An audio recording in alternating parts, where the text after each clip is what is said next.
E Aê! aí, rapaz? Eita! Como é que você tá? Que isso? Essa camisa sim, hein? Tô em homenagem Não, você que me convidou, então homenagem a você, meu anfitrião. Fala, padre, tudo bem? Eu tô bem, meu amigo, e você? Como vai? Tudo ótimo. Um Tudo. prazer estar aqui com você. Muito obrigado pelo convite. Fico muito, muito honrado. Para mim é uma satisfação enorme dividir esse momento com você, com seus seguidores. A oportunidade de falar com tanta gente, com tantas pessoas neste momento em que a nossa comunicação está tão limitada, né? Nós estamos tão impedidos de ir ali, de ir aqui, então só podemos ficar aqui, não tem como. Ó, o Rodrigo tá mandando um beijo, o Rodrigo Branco. Eu queria saber, primeiro, se ele tem solução e essa camisa aí foi presente através do Rodrigo, né? Primeiro que o Rodrigo não tem solução, é por isso que eu gosto dele. Eu geralmente tenho uma tendência a gostar de quem não tem solução. Maravilhoso. Aliás, eu fico padre é para quem não tem solução. E eu tive a oportunidade de conhecer o Flávio Augusto, que é o mentor desse grande time, dessa grande iniciativa aqui em Orlando, através do Rodrigo. O Rodrigo que me levou para conhecê-lo. Então a camisa não foi ele que me deu, porque ele é muito mão de vaca, ele é incapaz de dar alguma coisa a alguém, mas de qualquer forma foi através dele. Ele não, ele é incapaz de dar um presente, mas divulgar, ele divulga, hein, padre? Divulga. Não, é brincadeira. Comigo ele é muito generoso, muito, muito generoso. Aliás, é um amigo que me chegou através de um contato e foi através da Xuxa que nós ficamos amigos. E hoje eu posso dizer que se eu tivesse que fazer a minha última ceia, o Rodrigo estaria entre os 12 convidados. É uma alegria muito grande tê-lo presente na minha vida. RB, olha aí que privilégio, ó. E ele que fez essa conexão também, fez com que a gente se conhecesse pessoalmente, então só temos a agradecer. Rodrigo, obrigado pela pessoa maravilhosa que você é. E você, padre, como que você está vivendo esses dias? Que momento, né, que a gente está vivendo? Pois é, a gente...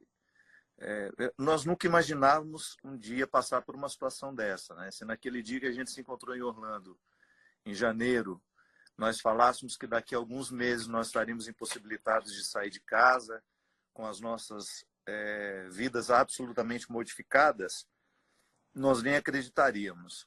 Verdade. Isso esbarra muito numa dificuldade que nós temos, né, o Cacá? Ainda hoje eu fazia uma live com o Caio Fábio de manhã e nós falávamos o quanto nós estamos com dificuldade de criar intimidade, de ficar na intimidade. Somos estimulados o tempo todo a ir e vir, nós nos deslocamos com uma facilidade enorme, é uma característica do mundo globalizado. Aliás, a doença chegou a todos os lugares do mundo justamente porque nós estamos globalizados, a gente se desloca com muita facilidade. E de repente nós somos privados de fazer uma visita ao vizinho, né? Então a gente não tem outro lugar aonde ir a não ser ficar em nós. E isso é uma dificuldade muito grande. Então eu confesso que às vezes é difícil. Eu tenho buscado muito no ato da leitura, que é uma coisa que eu tenho desde criança, que me ajuda muito a suportar o momento. A restrição ela é muito difícil e o livro me ajuda demais a vencer essa dificuldade. O que você está lendo, padre, agora? Na verdade, eu comecei em janeiro deste ano um projeto que eu tinha vontade de ler a vida toda, que é a obra magna de Marcel Proust, o francês, escreveu Em Busca do Tempo Perdido. É uma obra que contém 3.000 páginas, são 7 volumes. E é um livro muito difícil, porque é uma linguagem do século XIX, melhor, desculpe, é uma linguagem do início do século XX, então muito, muito denso, um linguajar diferente, um vocabulário muito, muito, muito, muito rico. Então está sendo essa a minha leitura. Eu comecei em janeiro, agora eu já estou no 5º volume. Estou terminando o Nossa. 5º volume. Você sabe que está sendo muito bom, porque o Proust ele tem uma visão muito rica das pessoas. As personagens dele são muito ricas. E como eu sou muito curioso em relação às questões humanas, é uma oportunidade que eu tenho de ter a visão desse mestre, né? Ainda hoje o Caio falava que a solidão vai nos ensinar que nós temos pessoas fantásticas dentro de casa, escondidas nos livros. E somente a leitura é capaz de fazer isso com a gente, né? Eu me lembro que quando eu era aluno, quando eu comecei a escola, eu não tive pré, eu já entrei na escola no primeiro ano. No primário, né? Como a gente falava. Não sei se ainda fala assim. Mas eu me lembro que a bibliotecária, Dona Conceição, eu me lembro como se fosse hoje. Ela nos apresentou, a nossa professora nos levou para conhecermos a biblioteca. E quando nós entramos na biblioteca, Dona Conceição falou assim: olha, aqui moram pessoas muito interessantes, em lugares muito interessantes, mas que vocês só poderão conhecer, vocês só serão apresentados a essas pessoas e a esses lugares se vocês abrirem os livros e começarem a ler. Rapaz, e como eu nasci muito pobre, eu tinha um cotidiano muito pobre, muito simples, sem muita variedade, eu descobri na leitura desde muito cedo uma forma de transcender, de sair de mim, de conhecer aquilo que eu não poderia conhecer geograficamente. Eu jamais pensei na minha vida que eu pudesse rodar o mundo como hoje eu rodo. Nunca imaginei na minha vida. Aos 8 anos, aos 7, 8 anos, o máximo que eu tinha ido até a cidade de Candeias, que era 50, 60 quilômetros da cidade onde eu nasci. Então, como eu tinha a restrição financeira de não poder conhecer o mundo, rapaz, eu não perdi tempo. Então, eu sempre fui muito bom leitor. Desde menininho, me interessei pelos clássicos. Faz parte da minha vida a literatura. Tanto é que eu sempre usei nas minhas pregações, nas minhas reflexões, tudo aquilo que a literatura me deu. Que às vezes a gente tem um conceito de Sagrada Escritura muito fechado, né? Claro, Sagrada Escritura são os livros que estão na Bíblia. A Bíblia é a Sagrada Escritura. Mas a gente não pode esquecer que a vida o tempo todo é sagrada. As pessoas que estão nos relatos bíblicos, elas não eram perfeitas. Se você for ver, ali existem relatos terríveis, situações envolvendo pessoas horríveis. E tudo isso nos serve, porque a gente, de alguma forma, aprende em ser como aquele e também não ser como aquele.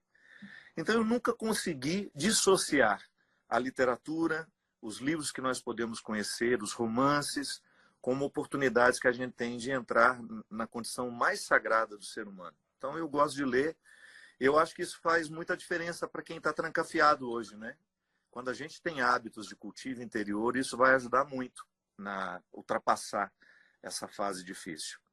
Faz muita diferença. A leitura é realmente maravilhosa, né? É interessante a gente pensar que o manual do fabricante ficou para a gente como uma leitura, né? Tinham tantas outras possibilidades e deixa a Bíblia como um presente realmente. Então, a importância da leitura, eu também desde pequeno fui aprendendo a importância de estar sempre lendo, estar sempre me informando e viajando nessas histórias, realmente, porque é muito especial. E foi lendo que você se interessou por escrever também? Foi. Na verdade, eu já novinho eu gostava de escrever. Mas é interessante, um dos autores que eu mais li na minha adolescência foi Carlos Drummond de Andrade. E ele tem um poema muito bonito que ele fala assim, não vou dizer textualmente como ele diz, mas é mais ou menos assim: convive com os teus poemas antes de escrevê-lo. Esse conselho de Drummond de Andrade caiu muito dentro de mim como uma verdade que hoje eu ainda respeito. Eu acho que um livro, antes de ser escrito, ele precisa ser vivido. Antes de eu ter coragem de escrever, de fazer um registro daquilo que eu sinto, da forma como eu vejo o mundo, eu preciso clarear isso dentro de mim. Então, a consequência de ser um bom leitor foi querer escrever. Claro, Eita, tá caindo tudo aí. Então, o meu desejo de escrever, ele nasceu muito com o meu exercício de leitor. Por isso que, Cacá, eu sempre digo que a maior riqueza que nós podemos dar aos nossos filhos, e quando eu falo nossos, eu não posso tê-los biologicamente, mas eu posso ter nas influências, né? É a gente ensinar o gosto pela leitura. Isso é fundamental. É muito bom a gente deixar para as pessoas que a gente põe nesse mundo um instrumento de transformação e de e de mudança mesmo, né? Conhecereis a verdade e a verdade vos libertará. Jesus falava isso com muita propriedade porque ele já tinha um profundo respeito pelo conhecimento. O conhecimento, quando ele entra dentro de nós, ele é capaz de nos retirar de tudo aquilo que nos escraviza. E o conhecimento em todas as dimensões, ele é fundamental para que nós tenhamos um coração livre, uma mente livre. E é muito bom a gente poder ensinar aos nossos filhos que nos livros nós encontramos essa ferramenta de libertação. Realmente é maravilhoso. O bom também, padre, é que a gente consegue ter esse conhecimento. Claro, a leitura é maravilhosa, mas através das experiências, né, gostoso e conhecendo a Deus, porque, padre, você é extremamente inteligente. Então, Obrigado. a pessoa que olha para você fala, cara, é difícil eu ter um nível de conhecimento, às vezes inteligência nesse sentido, mas cada vida, né, essa autenticidade das pessoas, de que cada vida é uma história e você pode realmente ter esse conhecimento de Deus através da sua história, é maravilhoso. Claro que é muito inspirador ter todo esse conhecimento. A nossa conversa lá em Orlando de 3 horas foi maravilhosa e ter realmente é uma inspiração ver a forma que você enxerga principalmente as coisas relacionadas a Deus, mas saber, né, que as pessoas podem ter toda essa experiência e esse conhecimento através das experiências de vida que elas têm, realmente acho que é maravilhoso, né, Rico? Mesmo porque a literatura, ela é a descrição de uma experiência vivida. Então, quem não sabe escrever, sabe viver. Amém. E até a literatura, ela é inspirada a partir de pessoas que não escrevem. As vidas que nós queremos descrever são vidas que não se descrevem por si só. Então, toda vez que um texto literário tem o poder de abranger uma existência, isso é maravilhoso. É maravilhoso. Porque o bom escritor é aquele que observa. É aquele que observa as pessoas vivendo. Você sabe que o curso de teologia, por exemplo, eu me lembro que muitas teorias o curso de teologia me deu. Só que a experiência é junto do povo. É o povo que me ensina.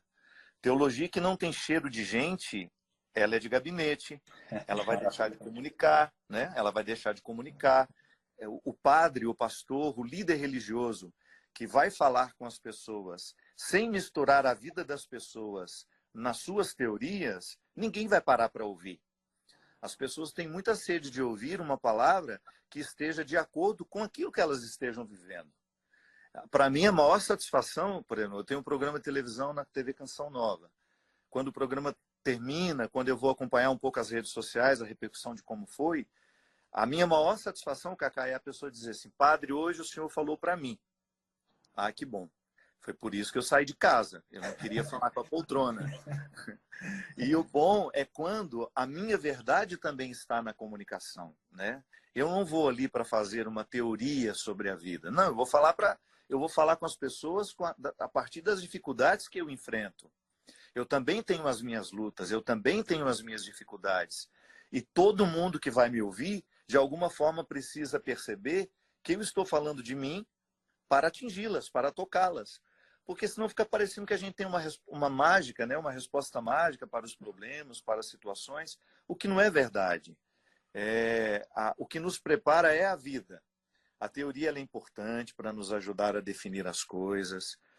Como a gente falava, a verdade nos liberta. Sim, quando eu tomo conhecimento a partir de um conceito, seja ele filosófico, seja ele teológico, psicológico, a partir daquilo que a ciência estabeleceu, quando eu falo daquilo com alguém que está sofrendo porque não entende que boa parte dos nossos sofrimentos é justamente falta de entendimento, é impressionante como uma realidade psíquica que nos domina, que nos faz mal, perde o seu poder quando a gente passa a entender.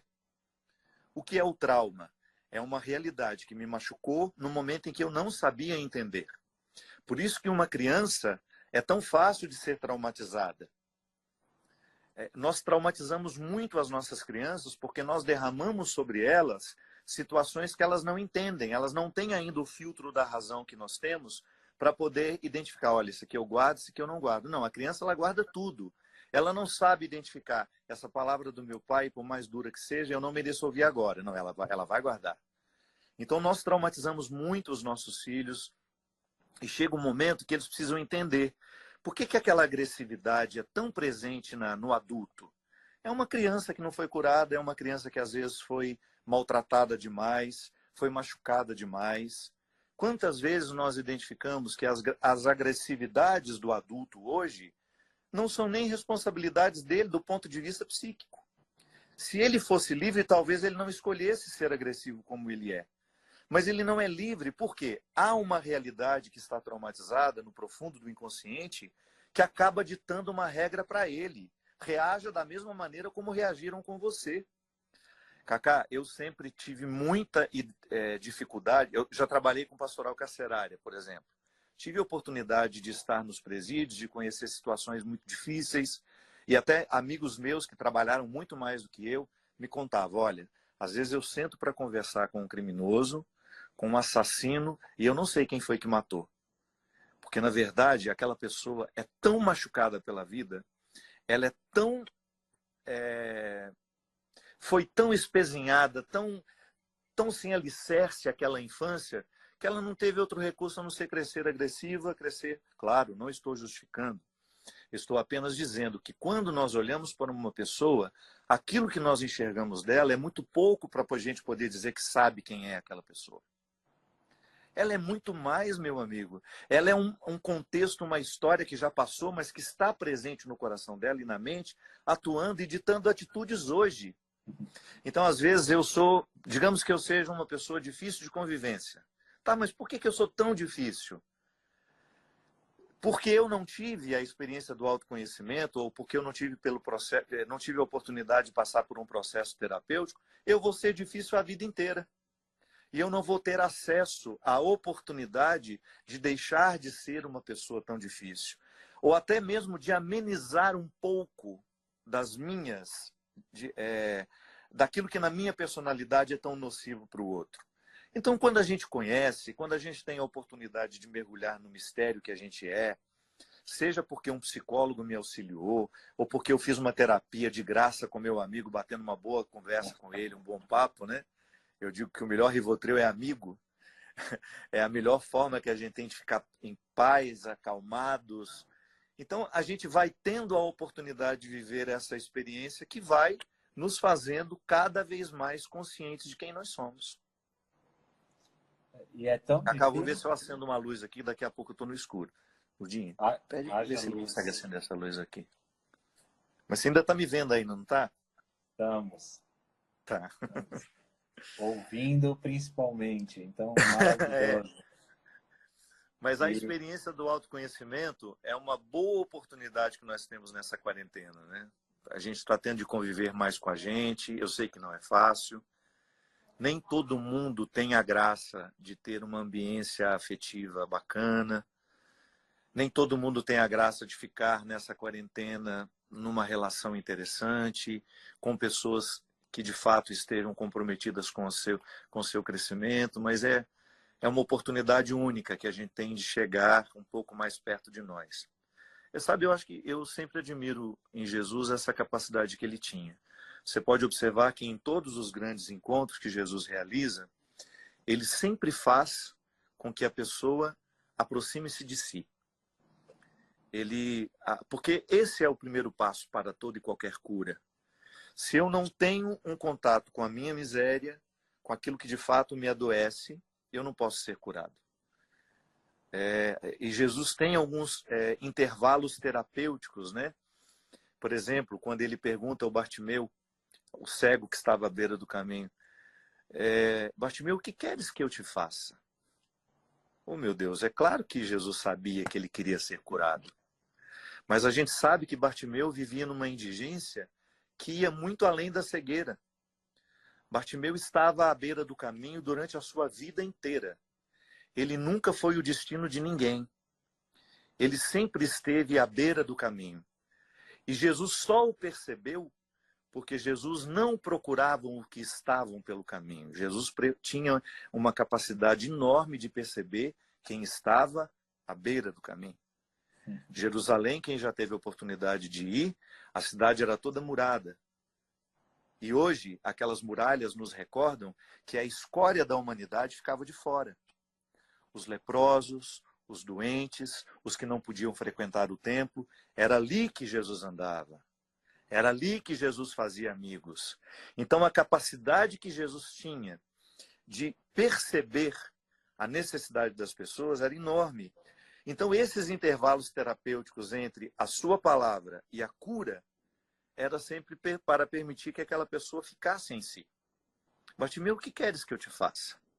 Sabendo Jesus que Bartimeu tinha muitas indigências a serem curadas, certamente Bartimeu tinha um espírito de vítima, porque aquela vida horrorosa que ele tinha deve ter criado dentro dele um vitimismo que é muito próprio de quem não sabe reconciliar-se com aquelas misérias que tem.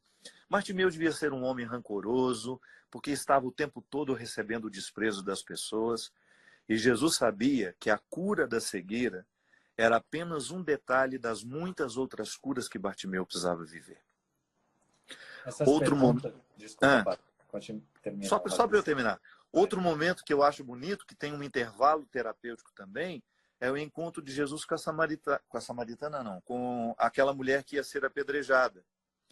Ele poderia muito bem ter chegado e resolvido logo a situação. Mas você observa que há muitos diálogos ali, até Jesus dizer a ela, mulher, levanta daí, vai embora, vai viver a sua vida, assuma uma nova forma de ser. Que para aquela mulher era importante, para Jesus não. Madalena precisava ser confrontada não com aquela sociedade que queria apedrejá-la. Madalena precisava ser confrontada com quem? Com ela. Ela precisava chegar à conclusão que aquela vida que ela estava escolhendo viver não lhe fazia feliz. Era ela que precisava chegar à conclusão de que muitos homens deitavam na sua cama, que aquela vida de prostituição não estava edificando-a emocionalmente falando. Não era Jesus que ia dizer isso. Nem tampouco era a multidão, porque aquela multidão era raivosa. Uma multidão raivosa não tem acesso ao nosso coração para provocar-nos coisas boas. Quando nós estamos diante de uma multidão raivosa, de pessoas raivosas, elas só despertam o que a gente tem de pior. Dificilmente você vai conseguir ser generoso com você quando um monte de gente te acusa. Você tende a receber aquela acusação e responder de uma forma agressiva. Quando, na verdade, o que Madalena precisava era acolher-se. Aquela mulher estava inimiga de si há muitos e muitos anos. Mas foi a palavra de Jesus? Não. Foi o olhar de Jesus para ela. Eu sempre digo, o que é a voz de um homem perto de uma multidão que grita? Nada, Cacá. Ninguém escuta. O que Jesus sabia que podia fazer por aquela mulher não era dizer qualquer coisa naquele momento. Ele precisava olhar para ela. Foi isso que ele fez. E ele sabia que se ele olhasse, se ela prendesse os seus olhos nos olhos dele, ela iria entender o que ele estava dizendo sem dizer. Eu acho muito interessante porque ali a gente tem uma aula de semiótica, né, de comunicação. Eu costumo dizer sempre, você pode dizer assim, padre, eu não entendi o que você me disse. Porque eu posso lhe enrolar com as minhas palavras, eu posso falar difícil, eu posso negligenciar com a minha linguagem, eu posso lhe envolver numa trama mentirosa. Mas você jamais vai poder me dizer que não entendeu a forma como eu olhei para você. O nosso olhar é a comunicação mais sincera que nós podemos ter na vida. Então, quando eu olho para alguém, ou eu acolho ou eu rejeito. Eu, como padre, às vezes as pessoas têm a ilusão de que eu faço discurso em cima do púlpito, né? Tudo bem, mas os meus discursos são silenciosos o tempo todo quando eu passo pelas pessoas. A maneira como eu olho para as pessoas é que diz muito sobre mim. Diz muito sobre o evangelho que eu acredito, sobre esse Deus que mudou a minha vida e que eu quero que mude a vida do outro também. Quando eu olho para alguém, se eu permitir que os meus preconceitos estejam nos meus olhos, eu não vou encontrar aquela pessoa, mas eu vou encontrar quem eu imagino que ela seja. Quando o meu preconceito está grudado no meu olhar, dificilmente eu vou ter condições de olhar com verdade para alguém. E Jesus sabia viver isso. Jesus sabia fazer de uma forma que o olhar dele desmentia tudo.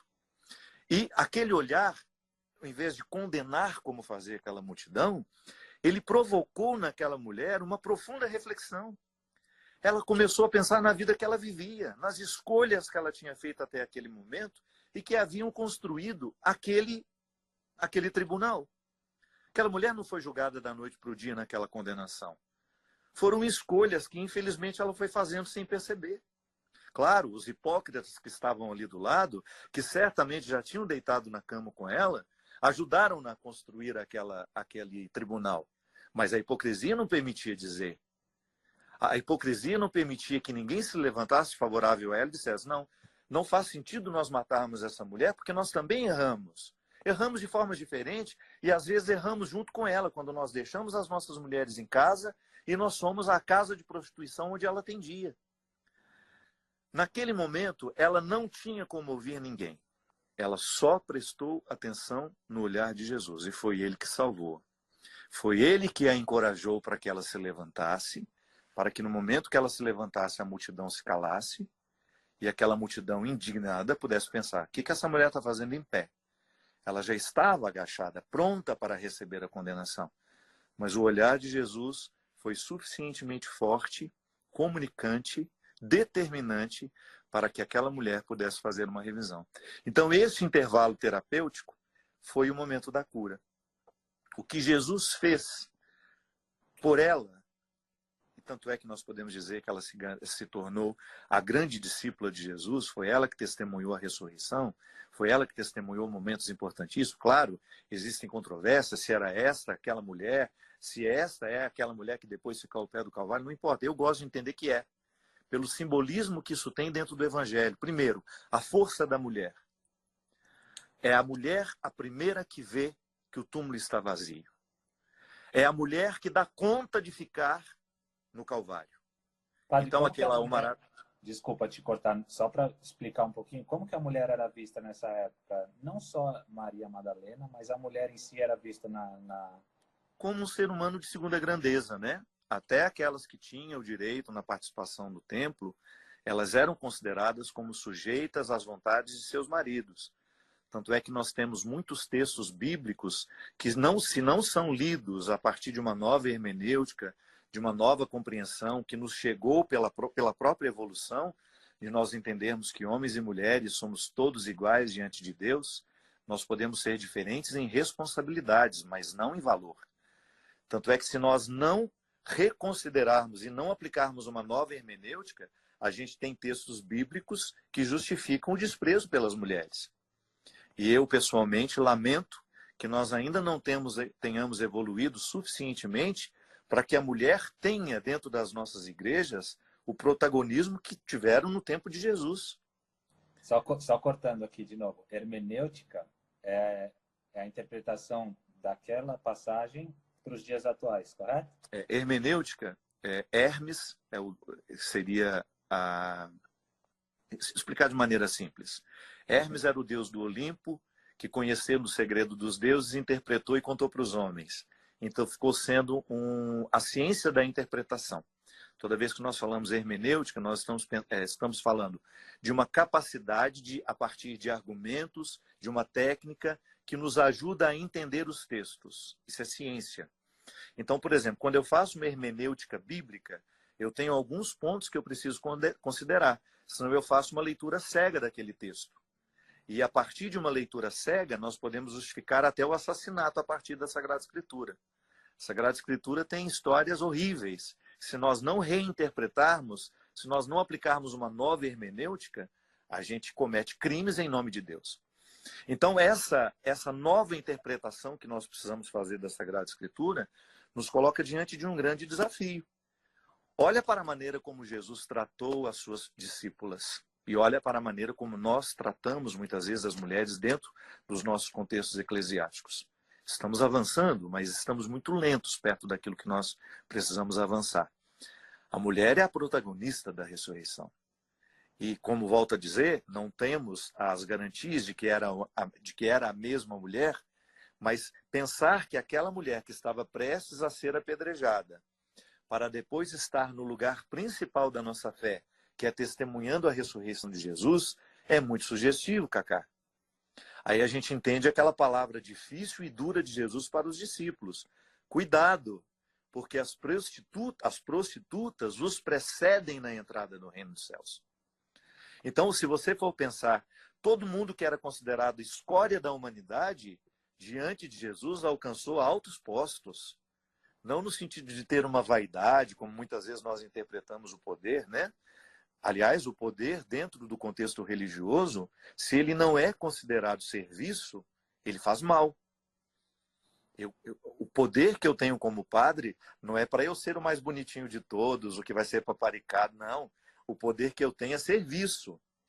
Quando você entrava dentro de campo para defender a seleção brasileira, cara, você estava no lugar de quantos milhões de jogadores que existem pelo Brasil afora.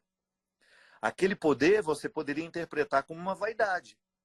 Pô, eu sou o Kaká e estou aqui, sou jogador da seleção brasileira, sou querido por milhões e milhões de pessoas. Só que, talvez pela criação que você teve, pela forma como a sua mãe lhe fez menino, como seu pai lhe fez homem, você sempre manteve esse sorriso que você tem hoje, que é de um menino que se sente agradecido, só. Eu sou grato pelo que a vida me deu. E eu estou aqui para desempenhar bem o papel e a responsabilidade que eu tenho de representar o Brasil nessa partida. Se você interpretasse em algum momento, Cacá, como uma vaidade, vocês perderiam em você. Dentro do contexto religioso, isso é ainda mais sério.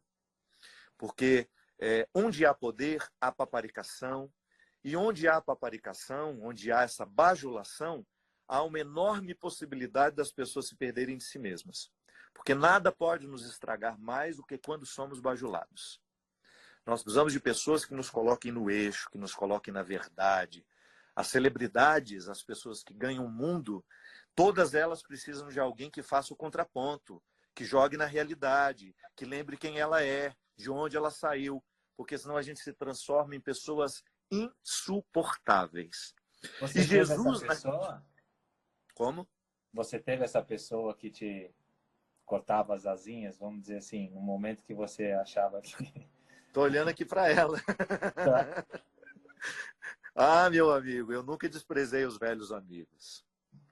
Eu, mesmo o mundo tendo me dado a oportunidade de ir a muitos lugares, graças a Deus, as pessoas que frequentam a minha casa são as mesmas. As pessoas que eu quero perto de mim continuam as mesmas. São aquelas que me viram crescer, são aquelas que me viram não sendo nada e de repente a vida me dando tantas oportunidades. É para casa que eu volto e é com essas pessoas que eu preciso estar para eu não esquecer quem eu sou. Limpar o banheiro quando ele está sujo, passar uma vassoura, fazer o serviço que eu sei que eu posso fazer, mesmo que alguém faça por mim. Porque, volto a dizer, essa instância do poder religioso, ela é muito perniciosa. Ela é perigosíssima, Cacá. Porque ela pode nos transformar no oposto do que a gente deve ser. Você já imaginou uma liderança religiosa vaidosa do poder que tem? Uma liderança religiosa que compreende o poder que tem como uma oportunidade de extorquir outras pessoas, de enganar outras pessoas, de usar essas pessoas de acordo com as suas necessidades? Isso é monstruoso, meu amigo.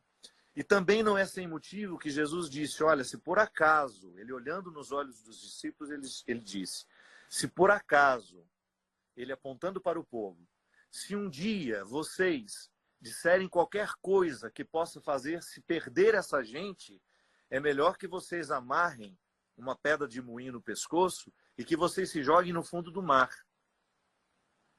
Ele está fazendo um alerta à gravidade que é quando nós, líderes religiosos, começamos a impor às pessoas uma forma perniciosa de viver o nosso poder.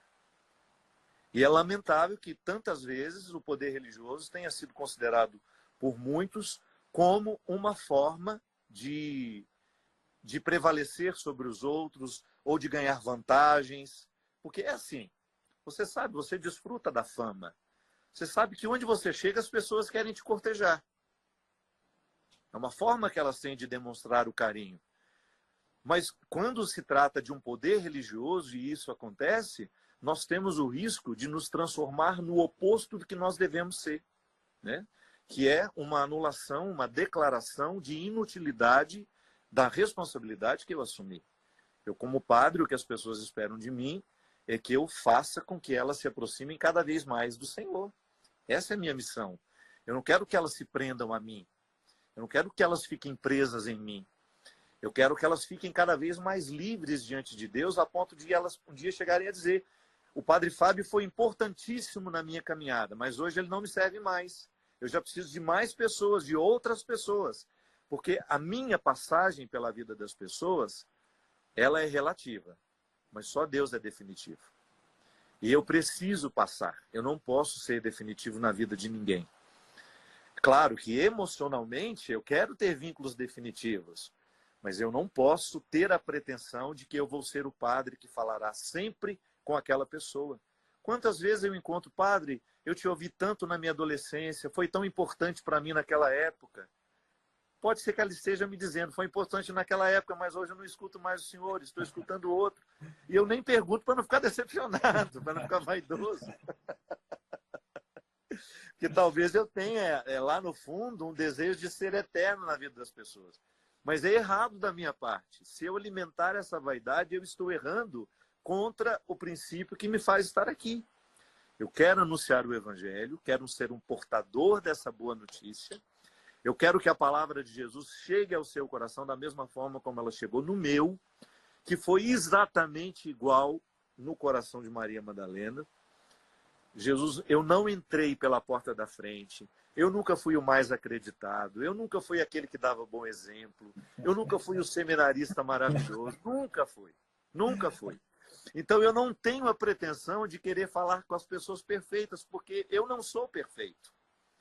Quando Deus me encontrou, quando Deus me quis para Ele, quando Deus me quis no rebanho dele, fazendo esse trabalho que eu faço, é porque Ele interpretou na minha miséria uma oportunidade.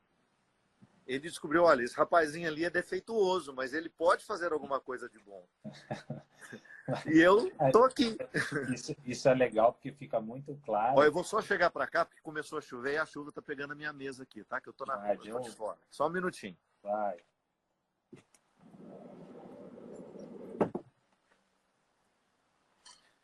Que aqui na roça a internet só pega nesse cantinho onde eu tô, sabe? Só que ele é descoberto. Tem uma varandinha só aqui.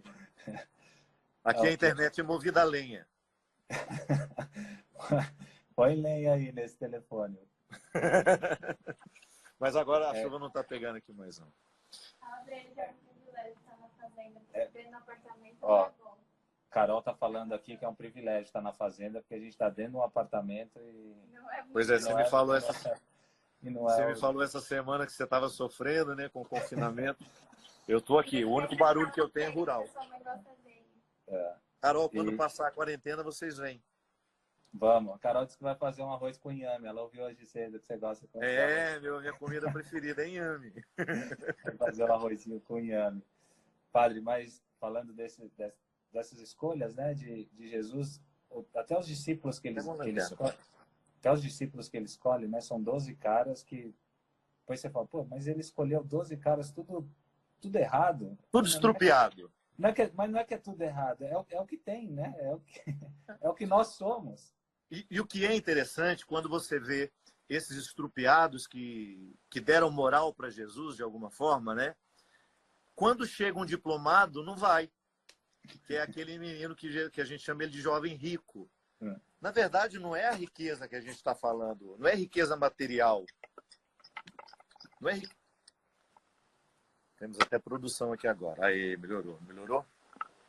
Aí, tá ótimo, sim. Nós não estamos falando de riqueza material. Nós estamos falando que o rapaz ele chega assim: olha, eu sou formado em tal coisa, tenho mestrado nisso, tenho pós naquilo, fiz MBA, não sei mais o quê. Jesus vai escutando. E fala para ele: pois é, mas aqui nós não estamos querendo gente muito capacitada. Aqui nós estamos querendo quem de alguma forma sabe que não tem. E é por isso que é muito interessante, Cacá, a mística das mãos vazias. Às vezes a gente se esquece, nós fazemos um discurso religioso, às vezes tão distante do que Jesus queria, que a gente consegue fazer que somente as pessoas hipócritas se identifiquem com ele. Quantas vezes eu escuto, padre, o senhor que está mais perto de Deus, reze por mim. Padre, o senhor que está mais isso. É mentira isso. É mentira. Eu estou na mesma condição que todo mundo. Eu não acredito que Deus fique e fale, essa oração é do Padre Fábio, eu vou ouvir melhor. É igual outro dia alguém falou assim, padre, reze pelo Vasco. Eu falei, minha amiga, se rezar pelo Vasco resolvesse, o meu Cruzeiro não estava na segunda divisão e o time do Papa Francisco já era campeão mundial. Nós estamos, às vezes, tendo uma compreensão de que Deus tem um olhar privilegiado sobre um e outro. Não é assim. Não é assim. E isso é um erro consequente da nossa maneira de pregar Deus. Nós ficamos fazendo um discurso, volto a dizer, que somente os hipócritas, somente quem... Claro, não estou dizendo que todo mundo é hipócrita. Eu estou dizendo que é um discurso que facilita a hipocrisia. Porque às vezes nós temos até dificuldade de dizer que a gente errou. Porque a maneira como eles vão olhar para nós é como se anulasse completamente tudo aquilo que nós já vivemos de bom até hoje. E Jesus sabia muito bem separar o passado do presente. Cacá, quando eu estou aqui diante de você, o meu passado não está prevalecendo. Se isso é o anúncio da boa notícia. Se eu quiser, neste momento, eu termino essa live sendo um homem novo. Porque Deus me dá essa oportunidade toda hora. Ele não está em nenhum momento voltando atrás na decisão dele de me amar, de me querer bem, de continuar me escolhendo. Ou você acha que Deus tem lá um caderninho dele em que ele fica anotando, olha, Cacá fez isso agora, dá um risquinho nele aí. Ô, gentileza, meu secretário, anota aí que o Cacá não está muito bem nisso não. Mandar um balazinho de decepção para ele. A maneira como nós acreditamos em Deus, às vezes ela é tão mesquinha como nós somos. Então eu sou mesquinho, tenho uma dificuldade danada de privilegiar uma pessoa, mesmo quando ela não merece, e eu acho que Deus é assim. Então nós vamos construindo uma revelação que não condiz com aquela que nós encontramos em Jesus. Tanto é que Jesus tem uma parábola em que ele fala justamente disso. Um homem tem o campo e ele manda para lá os seus trabalhadores. Um começa às 7 da manhã, o outro começa às 8, um outro começa ao meio-dia, começa às 2 da tarde. Depois chegou um que chegou às 6 da tarde e o expediente terminou às 7. Aí na hora de pagar todo mundo de olho no quanto o patrão ia pagar para cada um. Aí o patrão dá o mesmo tanto para aquele que começou às 7 da manhã, para aquele que começou às 6 da tarde. Isso é injusto aos nossos olhos. Mas a matemática de Deus não é a nossa.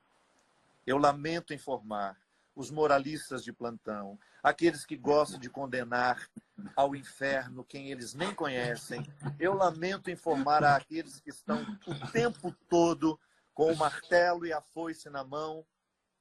Desculpa, nem pode falar disso. Não é o martelo e a foice.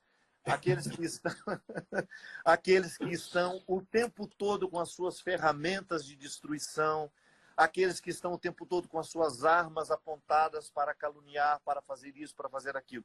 Deus não tem o mesmo coração que a gente. E graças a Deus que ele não tem. Graças a Deus, né? Graças a Deus que ele não é assim. E nós precisamos contar a quem ainda não sabe, recordar a quem já esqueceu, que esse Deus que nós escolhemos seguir é um Deus que tem um carinho enorme pelos miseráveis, pela escória da humanidade, que quando você pega ali os primeiros seguidores de Jesus, você não tem ninguém capacitado. Ninguém ali é capacitado, Cacá. Ninguém ali estava pronto para a missão. Pedro não sabia fazer um discurso. Pedro não tinha condições de comandar nada. A única coisa que ele sabia era pescar. E aquele homem que era um pescador simples, que tinha um discurso simples, por isso Jesus não fazia discurso sofisticado, porque ele sabia que as pessoas que estavam com ele não iriam entender. Que sentido faria para ele fazer um discurso, falar de hermenêutica, igual eu falei com você? Não faria sentido. E Jesus era um homem inteligente, Jesus era um homem esclarecido. Ele poderia muito bem ter falado difícil, ele não quis. Nem mesmo diante dos mestres da lei, Jesus falou difícil. Ele falava a linguagem que as pessoas entendiam.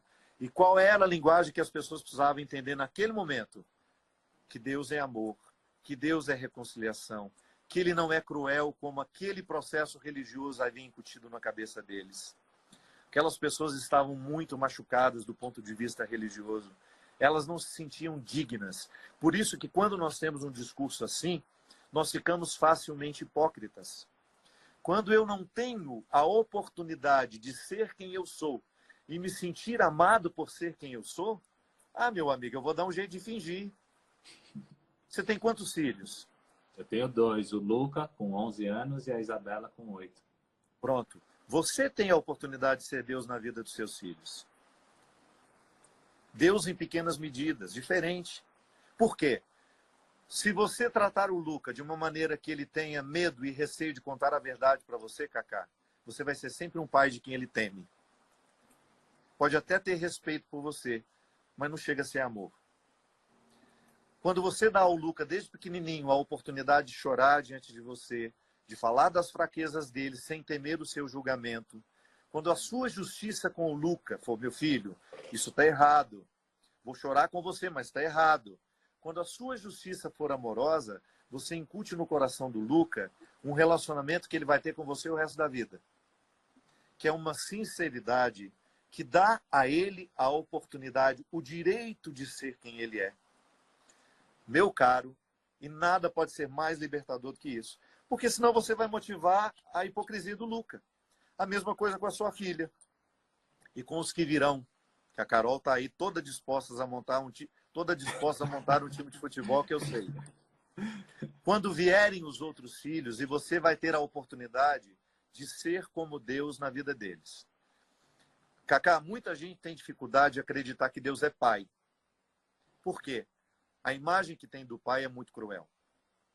Lamentavelmente, nas nossas famílias muito patriarcais, a figura do pai era aquela que tinha a autoridade estava muito associada ao medo. O bom pai era aquele que causava medo nos filhos. Olha só, eu olho para ele, ele não tem nem coragem de falar nada. Ele já entende tudo. Não é que ele entendeu tudo, ele só entendeu o medo. Isso não é educar. Educar é quando você olha de maneira amorosa e dura ao mesmo tempo e o seu filho sabe que você está pedindo dele uma disciplina que é benéfica para ele. Ele começa a entender que aquela disciplina que você está pedindo, por mais que ele não queira obedecer, é benéfica para ele.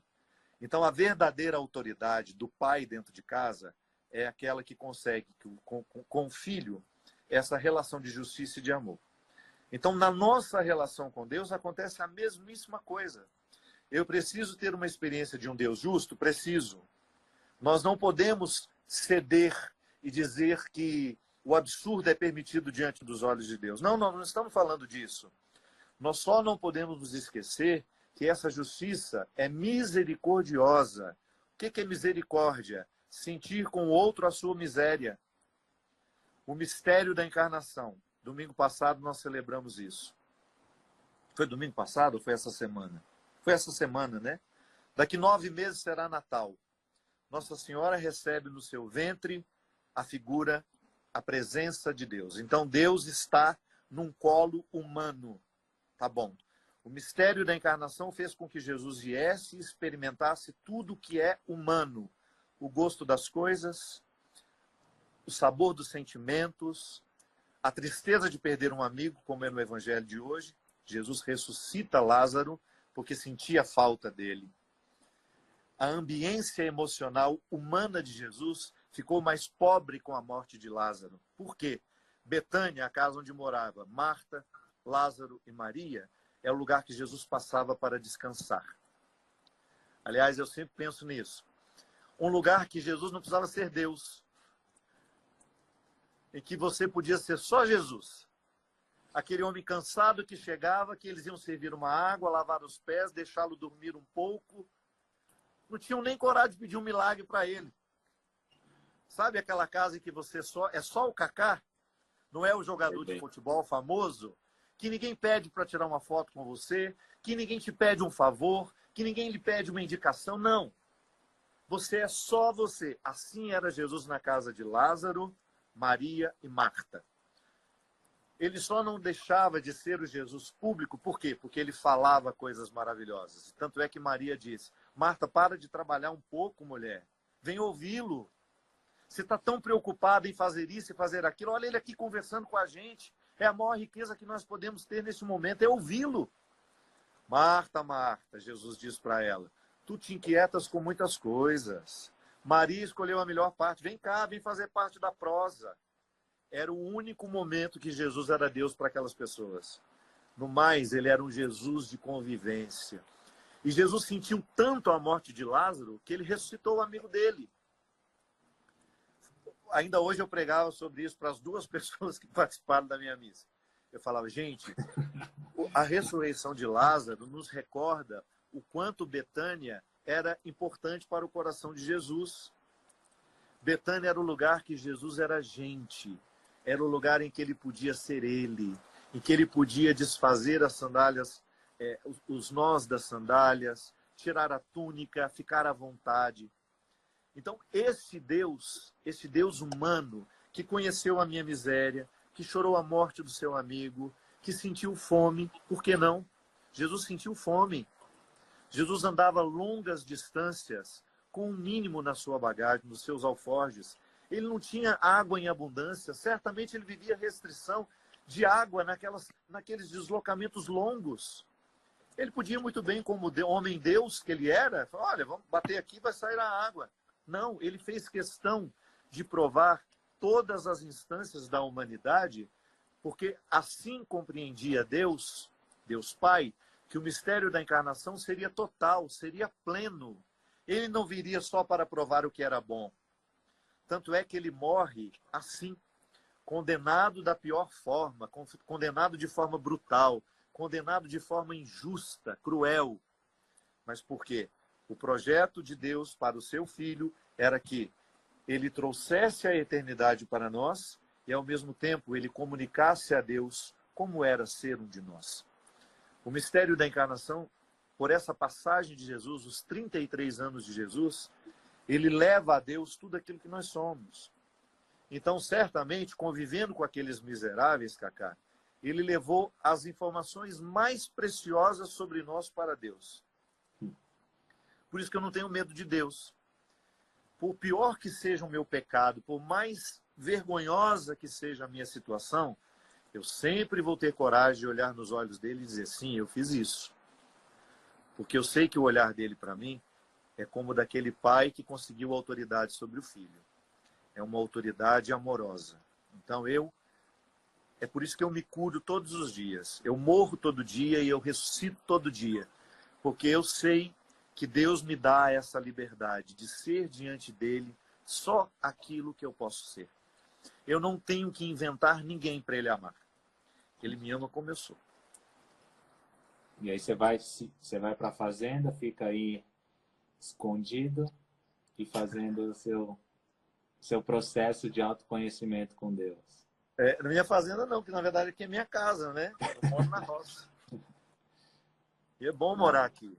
É bom morar aqui porque eu fico muito próximo da natureza, que eu gosto demais. Fico próximo da minha verdade. Como eu dizia para você, hoje é um luxo a gente viver próximo da verdade. As pessoas estão muito distanciadas das suas verdades.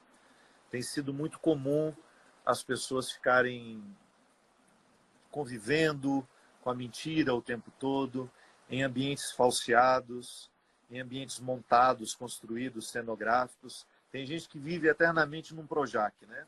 Numa casa que parece casa, numa igreja que parece igreja, numa praça que parece praça, mas se você cutucar, é tudo fake, é tudo de mentira. E aqui eu tenho a graça de ficar muito próximo da minha verdade. Tenho mentiras também? Tenho. Não consigo me livrar delas o tempo todo. Às vezes eu amanheço mentiroso e vou dormir mentiroso. Mas eu sei que a minha verdade está aqui. Eu só não convivo com ela se eu não quiser. A live corta com 1 hora. Vai dar 1 hora aqui, ela vai cortar, eu te chamo de novo para a gente continuar com esse papo. Pode ser. E os nossos 40 mil e 600 mil seguidores aí, voltem com a gente, por favor, não nos deixem sós. Não nos abandone. todo mundo aqui encantado em ouvir. Obrigado. Eu que estou muito feliz.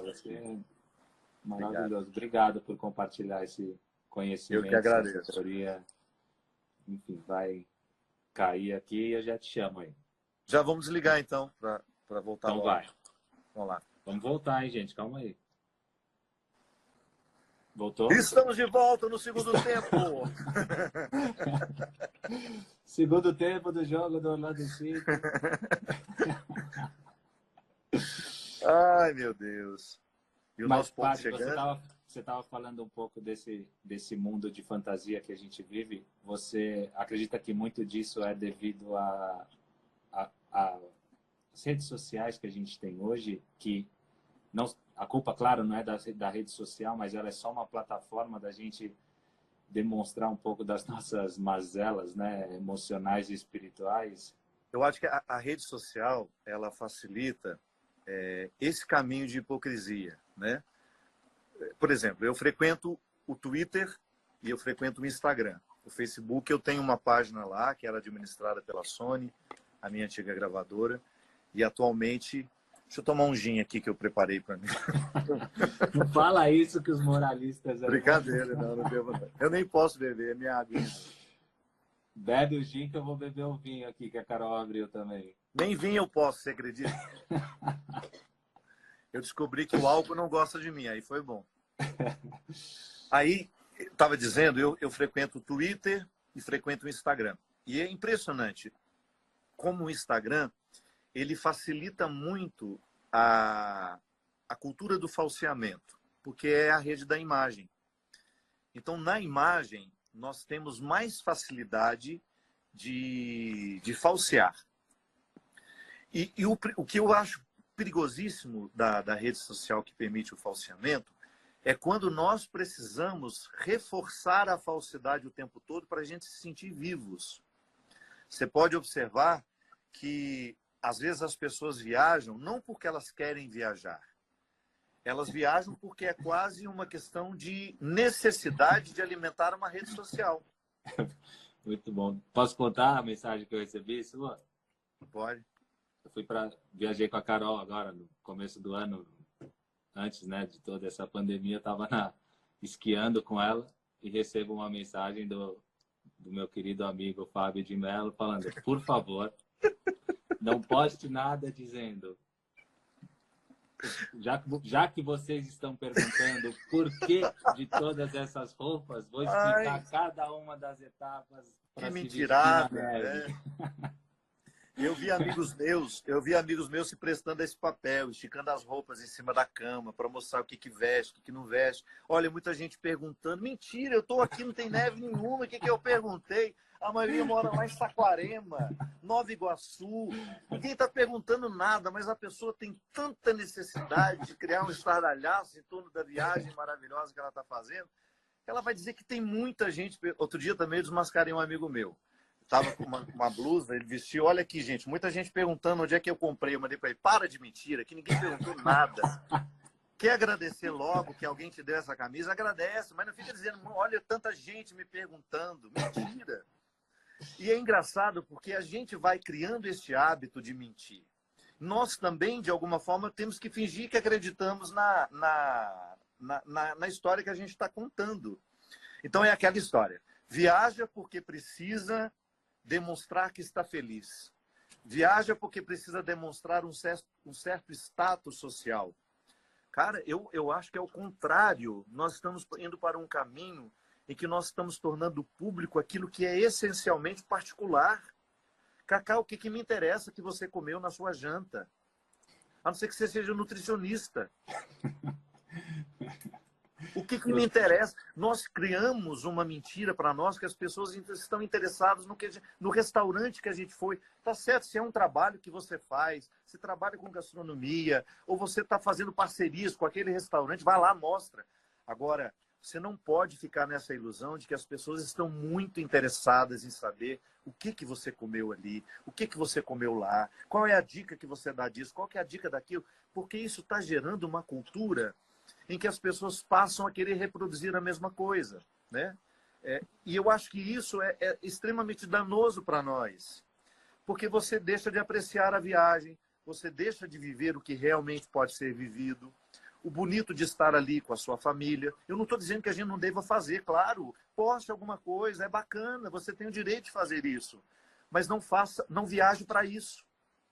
Eu acho que o erro está quando nós passamos a viver a vida para postar, para publicar. Não, haverá muita coisa na sua história, na sua realidade, que isso é seu, não pertence aos outros. É uma necessidade enorme de... Enfim, nós estamos assim, né? Nós estamos estranhos. Estamos cada vez mais estranhos. Você acha que a gente está cansado, padre, de certa forma? Cansado de muita coisa mesmo, de muita informação, até agora nesse período, né? Um período vamos dizer assim, de reclusão, de quarentena, e a gente é bombardeado com tanta coisa, né? Tem tanta coisa para fazer na quarentena agora em casa, tem tanta notícia chegando, tanta informação, a gente cansa, então... Eu tenho um cansaço virtual que eu identifico. Há dias, por exemplo, em que eu fico muito no celular, é um cansaço mental diferente de todo outro cansaço. E há um cansaço também provocado pelo excesso de informações. Você vai lendo, e a gente nunca lê tudo, né? Porque sempre... Não, tem falta. Só assim, você vai lendo. Mudou o nosso conceito de pressa, mudou o nosso conceito de longo. Nossa, que texto longo! Tem 1 minuto. Então, áudio longo é o que eu recebi hoje, que eu não tive coragem de abrir ainda, 14h20. Para aqueles que tem 1 minuto é longo, repete o livro que você está lendo. Quantas páginas tem ali? 3.000. Mas você sabe que essa nossa linguagem, ela começou com o computador.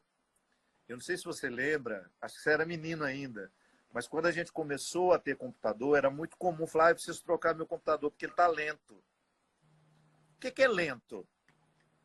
Aí ele demora 1 minuto e meio para abrir. Nossa, meu Deus. Sua mãe esperou 3 meses para você chegar e você está achando 1 minuto e meio longo. Nós mudamos o nosso conceito de rápido. A internet hoje está muito rápida, está muito lenta. Não é a internet que está lenta. Nós é que estamos excessivamente com expectativas de que tudo vá no ritmo que nem nós estamos aguentando. O meu último livro é Por Onde For o Teu Passo, que lá esteja o teu coração. Esse é o que está chegando, né? Aqui, está vindo do que mesmo que ele está vendo? Ele está indo de carroça, por isso que ele não chegou ainda. É porque eu prometi para ele. Mas agora o correio não está trabalhando, tem esse álibi. Tem essa justificativa. E há uma coisa que eu reflito lá que eu acho muito interessante, que para mim tem sido uma realidade. É muita coisa para pouco corpo.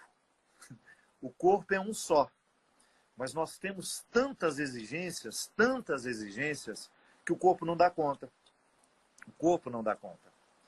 E é interessante, Cacá, porque isso tudo, esses vícios que nós somos adquirindo ao longo da nossa vida, já são contestados por Jesus. Você pode observar como o Evangelho é sempre um convite à quietude. É sempre um convite à permanência. Não dá para ouvir com pressa. Comer era ritual. Existia um ritual para comer. O momento em que as pessoas comiam era o encontro entre elas. Jesus fazia questão de criar uma ritualidade para que os discípulos ficassem amigos, para que eles se conhecessem. E o mais interessante, que era o grande objetivo dele, que ele ficasse conhecido deles. Que os discípulos fizessem uma experiência dele. Ludinho, pega uma toalha só para eu colocar aqui para mim, por favor. Pode ser lá dentro do armário. Que os discípulos fizessem uma experiência dele, com ele. Porque quem não experimentasse Jesus, o que iria ficar? Somente aqueles que experimentaram, que fizeram uma amizade profunda com Jesus é que souberam ficar depois. Tanto é que a continuidade, eu acho interessante, sabe, quando eles voltam a pescar, porque a crucifixão, a morte de Jesus foi uma decepção enorme para todos eles, né? Foi uma decepção porque eles esperavam que Jesus estabelecesse o reino de Deus ali. Eles não tinham uma compreensão do reino de Deus como uma realidade futura, como é para nós. O reino que eles esperavam que Jesus estabelecesse era que quebrassem os poderes do Império Romano sobre aquele povo, que acabasse a escravidão. Então, quando Jesus morre, há uma decepção. E essa decepção foi até antes do Calvário, porque você vê o lugar mais vazio de todos é o Calvário. Só está ali João, que é o discípulo que muito amou. Ele se descreve assim, né? João é até vaidoso nessa autodescrição. Estava lá João, as duas Marias, a mãe, essa possível que seja aquela que testemunhou a ressurreição e que também estava naquele momento que nós falávamos antes. Mas o resto foi embora. Foi embora. Havia uma decepção. Havia uma decepção enorme. E eles voltam a pescar. E no momento que eles voltam a pescar, era uma tentativa que eles tinham de retomar a vida. Precisavam voltar a viver. Pedro fala, olha, vamos fazer o que a gente sabe. Eles não tinham coragem mais de voltar para as praças e pregar o evangelho. Eles estavam confusos, eles não estavam acreditando como eles acreditavam quando Jesus estava com eles. E quando eles voltam a pescar e que percebem que nada dá certo, eu acredito que a compreensão que eles tiveram da ressurreição foi quando eles olharam uns para os outros e perceberam, nossa, Pedro, você não é mais o homem que você era. Alguma coisa aconteceu durante esses 3 anos que nós convivemos com Jesus. Você se transformou numa outra pessoa. João, a mesma coisa. João, quando chegou para o grupo, ele era uma pessoa de um temperamento insuportável. Tanto é que ele tinha um apelido de Filho do Trovão. Uma pessoa que tem um apelido desse não deve ser fácil, né? Imagina só o que ele era. Chamar de Filho do Trovão. E, de repente, aquele homem era o mais amável de todos. Era o mais terno, era o mais carinhoso de todos. E essa experiência de ver o outro transformado é que fez com que eles dissessem essa frase que nós dizemos sempre nas nossas liturgias. Ele está no meio de nós. E como é que ele está no meio de nós? Quando eu percebo que ele está dentro de você. Naquilo que ele modificou na sua vida. Jesus está tão vivo em você, por quê? Você não é mais aquele homem intragável que você era. A fé lhe transformou numa pessoa melhor. A convivência com Jesus lhe transformou numa pessoa melhor. E assim começou a crescer a fé na ressurreição. Não foi só o anúncio de Madalena, dizendo que havia encontrado aquele homem no jardim e que o sepulcro estava vazio. A fé na ressurreição, ela se estabeleceu no momento em que eles começaram a reconhecer que eles foram transformados por Jesus. E que eles não tinham mais condições de voltar à vida anterior. Como é que eu vou voltar a ser o antigo homem? Não tem como. Eu estou muito transformado para voltar às antigas roupagens. E é interessante que essa compreensão, ela está intimamente ligada à capacidade que os discípulos tiveram de ficar com Jesus. Quem mais conviveu com ele, quem mais procurou a intimidade com ele, mais teve a sua vida transformada depois. Por isso que hoje o nosso discipulado, Cacá, ele não se caracteriza pelo tanto que nós vamos à igreja, pelo tanto de anos que nós temos como cristãos, pelo dízimo que eu contribuo, pelo tanto que eu sou da pastoral tal, pelo tanto que eu já sou um líder, pelo tanto que eu sou padre. Não. A qualidade do meu cristianismo está intimamente ligada ao quanto eu convivo com Jesus. Através da sua palavra, através dos sacramentos, através da minha oração. Quando eu continuo tendo acesso a esse Deus que me transforma, que continua mudando a minha vida, que continua interferindo no meu caráter, interferindo no meu pensamento, na minha forma de falar, na minha forma de sentir, na minha forma de pensar. E aí você entende que a compreensão paulina de conversão, que para mim é a mais sofisticada e ao mesmo tempo a mais simples. O que é conversão? Onde é que existe uma pessoa convertida? Onde existe a mentalidade de Jesus. Quer saber se o outro está convertido? Não é o tanto que ele vai à igreja, não. Mas é o quanto ele já foi à igreja, foi capaz de transformá-lo num homem parecido com Jesus. Numa mulher parecida com Jesus. Como é que nós sabemos que somos parecidos com Jesus? Quando você tem os mesmos sentimentos que ele, de generosidade, de acolhimento, de fraternidade, de solidariedade. Quando é que nós temos condições de sentir que somos parecidos com Jesus? Quando nós somos capazes de pensar com justiça, com misericórdia, de ter os mesmos sentimentos que ele. Jesus em nenhum momento se mostrou um homem ciumento, arrogante. Então eu fico parecido com Jesus também quando eu não sou ciumento, quando eu também não sou arrogante, quando eu opto pela simplicidade, pela humildade. Então há muitas características que vão nos dar indicativos se nós estamos convertidos ou não. A nossa conversão, ela poderá ser percebida pelo outro, não é pelos discursos que nós fazemos, não é pela nossa eloquência, é pela maneira como nós vivemos. É assim que o outro vai reconhecer. Tanto é que isso está lá em Atos dos Apóstolos, quando as primeiras comunidades, elas não eram reconhecidas publicamente porque elas nem podiam. Elas eram perseguidas.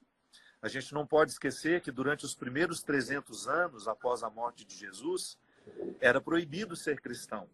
E quem se manifestasse cristão era morto, era condenado. Existiam os símbolos que se colocavam nas portas sem que os perseguidores soubessem. O peixe, por exemplo, era um símbolo de que naquela casa existiam famílias cristãs. Se você vai à Capadócia, você vai visitar as catacumbas, as cavernas, você vai identificar os símbolos todos cristãos registrados nas paredes. Era uma forma que eles tinham de se identificar. Hoje nós também continuamos tendo os nossos símbolos. Mas naquela época, o que verdadeiramente identificava, e o escritor dos Atos dos Apóstolos vai dizer, é quando eles olhavam para as comunidades e identificavam. Vede como eles se amam. Vede como eles se cuidam. Como eles são generosos entre eles. Aí fico pensando nós, né? As nossas comunidades cristãs, quando os outros olham para nós, será que eles identificam a gente como cristãos? Às vezes nós falamos com tanto ódio um do outro, né? Porque temos um posicionamento diferente, ou porque você é evangélico e eu sou católico e alguém não suporta o nosso encontro, aí vai falar de somos você. corpo, se a gente entende a igreja como corpo de Cristo, ele como único cabeça, significa, nesse posicionamento que você está falando, que a gente está um dando soco no outro, sendo parte do mesmo corpo. Justamente. É conflitante, né? A gente... E às vezes de uma maneira cruel, desmerecendo a sua fé, porque você é amigo de um padre, porque você estabelece contato com um padre, ou porque você me convida a ir à sua igreja, o que deveria ser um sinal de comunhão, como eu já tive com muitos pastores, e eu acho lindo isso, e graças a Deus, do meu meio, das pessoas que me seguem, eu nunca ouvi alguém falar assim, que erro grotesco o senhor estar com este pastor. Porque onde há verdadeiro cristianismo, há a alegria de ver os cristãos se unindo. É igual, volto a dizer, você é evangélico, eu sou católico, nós temos as nossas diferenças teológicas, mas nós temos um amor a Jesus que nos coloca no mesmo lugar. E eu amando o evangelho, tendo as minhas devoções que você não tem, não retira de mim a necessidade de ser cristão da mesma forma que você. O essencial não muda, Cacá. O essencial não muda. Porque nós, se você retirar todas as diferenças que há entre os cristãos, o que vai nos identificar verdadeiramente como cristãos? Não é o que nos separa, mas é o princípio fundamental da nossa fé. Isso é, eu sou alguém convidado a fazer a diferença no mundo de hoje como cristão, levando a mentalidade de Jesus a todas as pessoas. Levando aos lugares mais inusitados a mentalidade de Jesus. Igual eu sempre digo, as bancadas que se dizem evangélicas, qual é o testemunho que nós esperamos delas no Congresso Nacional? Que lá elas sejam representantes vivos do pensamento de Jesus. A estabelecer, através de leis, o reino que Jesus queria, um reino mais igualitário, em que as diferenças caiam por terra, um reino onde as pessoas têm os seus direitos garantidos, onde as pessoas tenham as suas liberdades garantidas. O que nós esperamos? Agora, quando a gente fica sabendo que o deputado católico ou o deputado pastor estava envolvido numa cadeia de corrupção, dá um contratestemunho terrível. Porque num lugar onde ele deveria estar levando a mentalidade de Jesus, ele está levando o oposto. Ele está levando o contrário do que deveria ser. Você, como jogador de futebol, cristão que você é, sempre foi, o seu testemunho é importante demais para quem lhe observa. Talvez o contato que algumas pessoas tiveram com o Evangelho foi através de você. O Kaká é um cara tão legal e ele se diz cristão. Pode ser que o seu testemunho de um homem correto, coerente, tenha feito bem a muita gente. Pode ser que os seus erros tenham ensinado a muita gente. Nossa, o Kaká também fracassou em algumas coisas. O Kaká, mesmo sendo cristão, ele também não conseguiu algumas coisas que eu não consegui. Então, quando nós somos verdadeiros e estamos nessa comunhão com Jesus, neste conhecimento de Jesus, que só a intimidade com ele nos dá, Kaká, nós seremos verdadeiras testemunhas quando acertamos, mas também seremos quando honestamente errarmos e tivermos a simplicidade, a honestidade de dizer que nós erramos. Claro, além de ter traído a Jesus, quando Judas trai, o grande erro dele é essa falta de arrependimento, talvez, porque a gente tem vários exemplos de pessoas na Bíblia que viraram as costas para Jesus, mas tiveram um coração muito sincero de arrependimento. Claro, Judas traz de uma forma bem diferente, mas Pedro, né, a gente estava falando de autoconhecimento, Pedro passa por um processo de autoconhecimento tão legal também, né? Ele fala, jamais te negarei, você não vai passar por essa situação. Ele fala, calma aí, Pedro, você ainda não se conhece. Calma aí que você vai se conhecer. Vai demorar muito, você vai me trair. Você vai entender. Então, só que Pedro tem muito disso que você está falando, né? Essa humildade de reconhecer que somos, no final, grandes pecadores. E essa talvez seria a grande diferença para Judas, que não tinha esse... Cara, trair, me dá o dinheiro aqui e já era. Na verdade, eu até tenho uma música que chama-se Confissões de um Traidor. Eu gosto muito, ela foi uma inspiração que eu tive numa noite que eu estava voltando de um encontro, de um show que eu fiz e estava indo para a Canção Nova fazer o meu programa. Eu me lembro que eu fiz aquela viagem inteira compondo essa música. E ele fala, se eu tivesse tido forças para voltar, se eu tivesse tido coragem de fazer o caminho inverso da traição, de ter desafiado o meu orgulho, certamente aquele desfecho seria outro. Eu acho que todos nós, de alguma forma, ficamos no papel de Judas. Eu também traio o Evangelho diariamente. Por mais que eu queira ser cristão, eu ainda não consigo. Às vezes eu me sinto pagão, Kaká. Às vezes eu me sinto tão pagão que eu fico com vergonha diante de mim. Verdade. Sabe, quando eu sou capaz de identificar que os meus sentimentos em relação a algumas pessoas não é cristão. Aí é o que Paulo fala, né? Ter esse entendimento de que dos pecadores eu sou o maior de todos. Sou o maior. Então, às vezes eu fico, gente, já sou batizado, já sou crismado, sou ordenado padre, prego para milhões de pessoas e ainda não tenho os sentimentos de Jesus. Continuo traindo. Continuo trocando por algumas moedas miseráveis. Continuo trocando uma grande riqueza por um punhadinho de moedas que não fará diferença na minha vida. Mas traio. E aquelas traições momentâneas, quando elas são conscientes, e logo em seguida me vem o arrependimento, eu volto, eu não tenho dúvida de que eu vou encontrar a misericórdia e o perdão de Deus.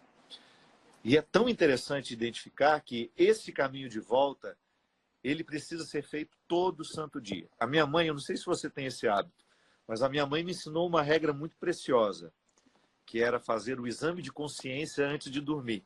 Você tinha isso, não? Não. Não?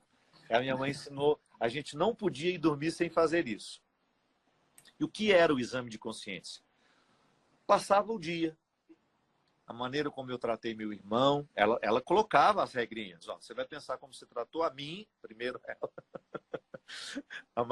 A mais interessada na minha conversão era minha mãe. Ela queria um filho obediente.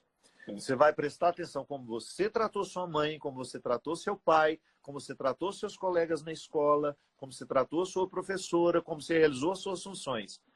Se você estiver satisfeito, você dorme em paz.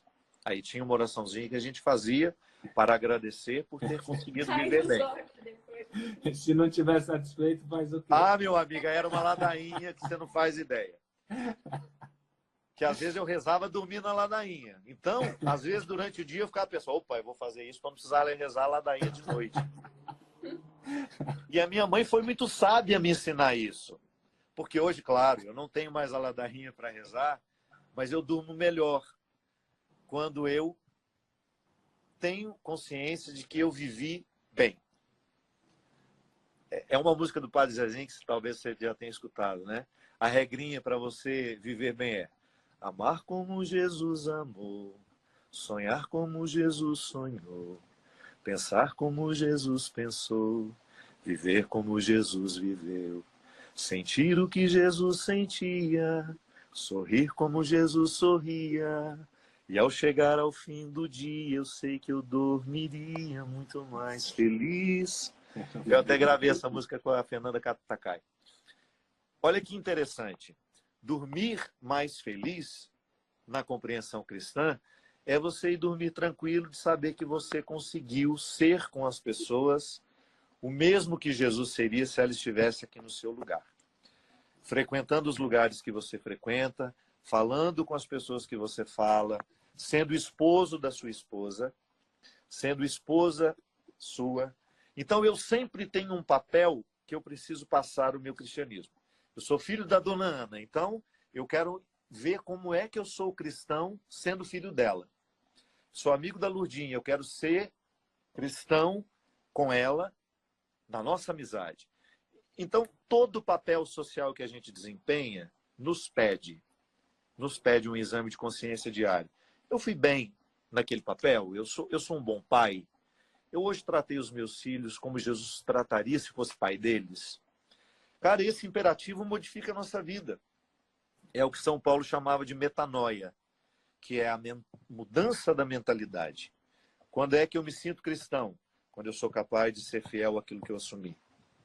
Às vezes nós temos aí uma hipocrisia muito grande nos casamentos, né? Traição, infidelidade, e a pessoa se diz cristão, pai de família, homem de bem. Uhum. Não sei se dorme feliz, não sei se dorme tranquilo quando chega a hora de colocar a cabeça no travesseiro e saber que você está vivendo uma hipocrisia. E aqui a gente volta às redes sociais, que incentivam muito essas famílias felizes, né? Esses relacionamentos perfeitos. É aquele pai que a única hora que ele dá atenção ao filho é quando ele posta uma foto no Instagram. Nossa. Fica nas mãos da mãe o tempo todo, mas aí ele pega no colo para poder fazer uma foto, para ele demonstrar que ele é um bom pai, que ele é um pai presente. Ele não lava uma louça dentro de casa, mas aí ele faz um videozinho lavando o prato ali na pia. Que em casa é assim, não sei o quê. Tudo porque nós precisamos demonstrar para alguém. Quando, na verdade, aquilo que nós vivemos não está nem um pouco refletido naquilo que nós estamos dizendo. Volto aos símbolos cristãos. Os cristãos antigamente tinham o peixe na porta, que não podiam dizer que eram cristãos. Hoje nós carregamos uma cruz no peito, carregamos uma camiseta, como se isso pudesse ser um indicativo do nosso cristianismo. Carregamos, às vezes, a ilusão de que esta camiseta, este crucifixo no peito, diz alguma coisa sobre nós. Não. Pode ser um simbólico daquilo que nós queremos viver. E por isso que a gente tem. Eu olho para a cruz e eu me recordo que eu tenho um compromisso com ela. Aquele cara que ficou pendurado nessa cruz é meu Deus e ele me convida hoje a ter um comportamento, uma forma de lidar comigo que vai me colocar alguns limites que eu não quero ultrapassar por uma questão de princípio. Agora, a cruz não me salva de nada. A cruz que eu levo no peito não me faz cristão. O que me faz cristão é o pensamento que eu tenho, é a palavra que eu digo, é o gesto que eu realizo, é o sentimento que me envolve e que eu ofereço aos outros. E isso sim me faz cristão. Eu vejo, às vezes, vendendo, né, muitos simbólicos do cristianismo sendo vendidos. Olha, tem essa Bíblia em casa, tem essa imagem na sua casa, que essa imagem vai te proteger disso, vai te proteger daquilo. Imagina! Isso é um neopaganismo. Imagem não protege de nada, cruz não me protege de nada. O que me protege é a minha mentalidade.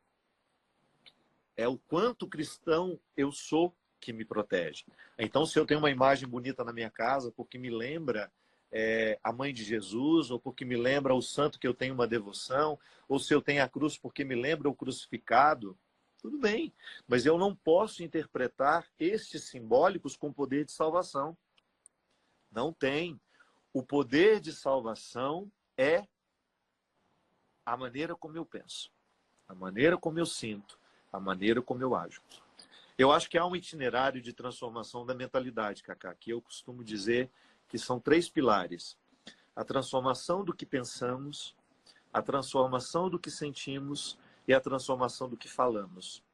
Você pode observar que todas as suas ações, elas estão intimamente ligadas a esses 3 pontos.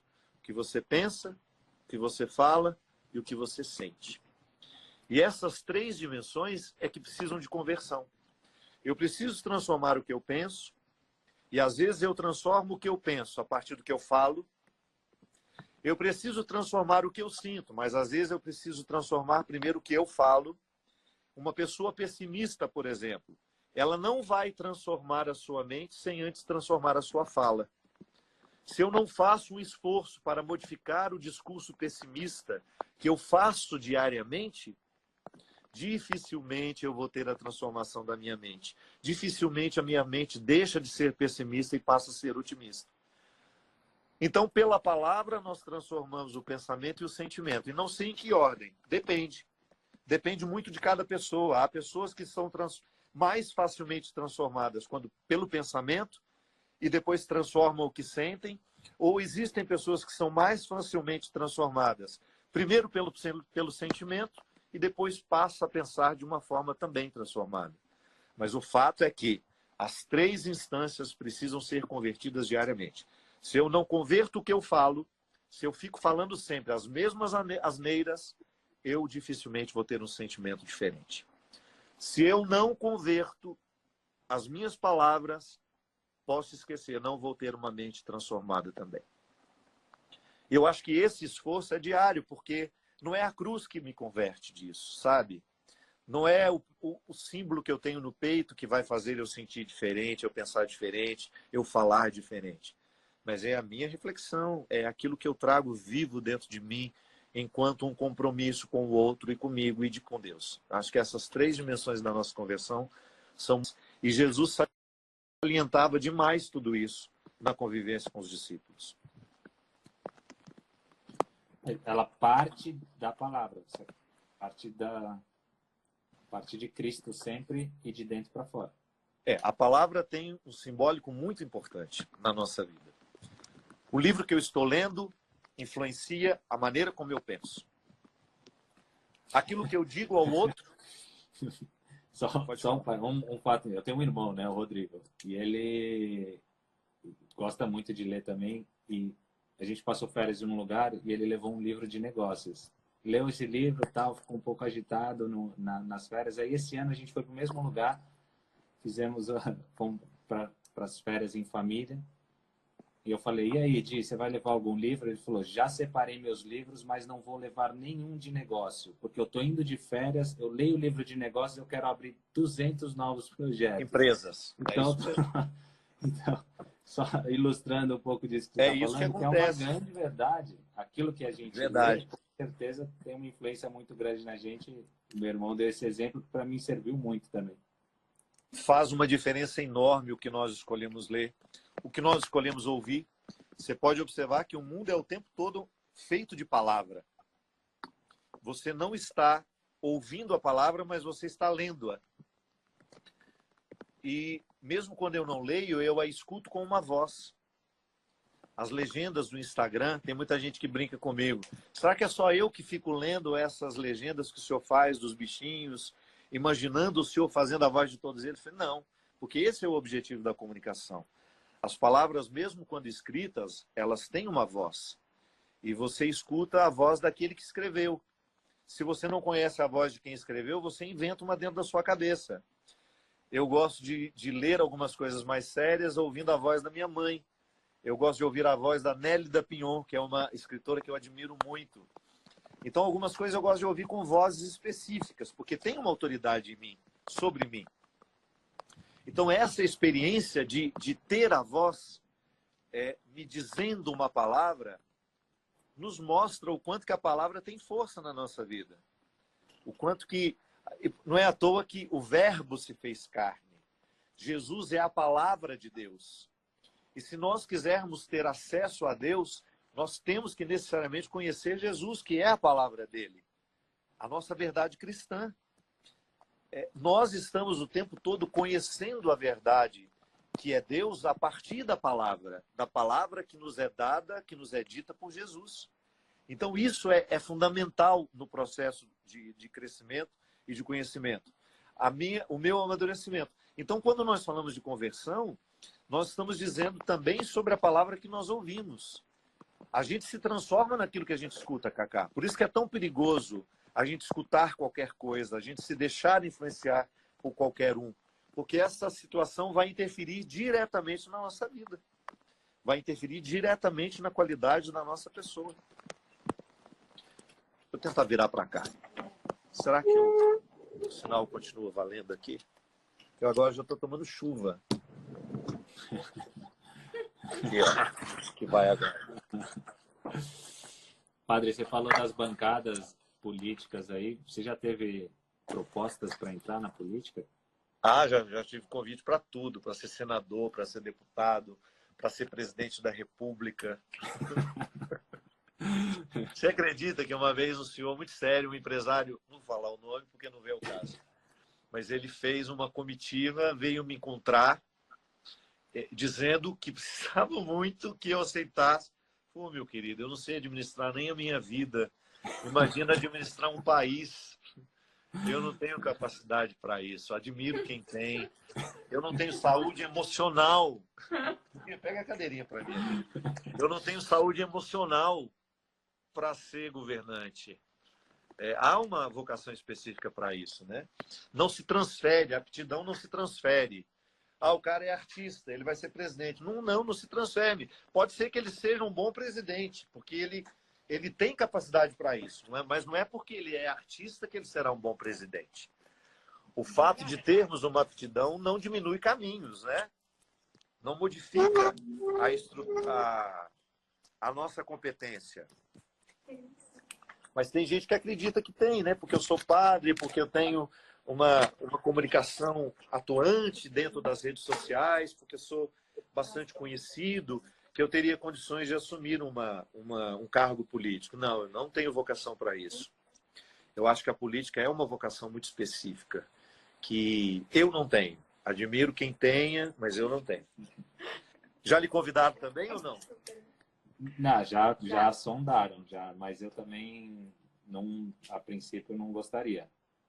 Então, não é uma coisa que me atrai realmente a questão política.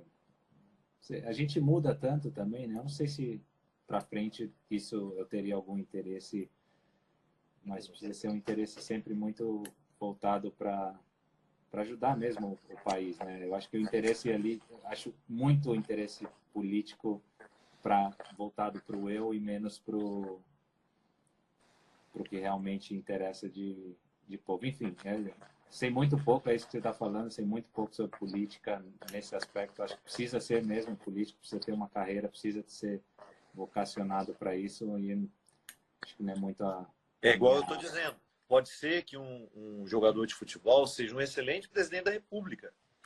Eu só digo que o fato de ser jogador de futebol não encurta o caminho para você exercer uma liderança política. O cara é um grande ator. Pode ser que ele seja um excelente deputado, um excelente senador, mas o fato de ser um excelente ator não o capacita para ser. Pode ser que ele tenha aptidão para isso. Então, eu acho que a política, a primeira coisa que ela pede de nós é sinceridade.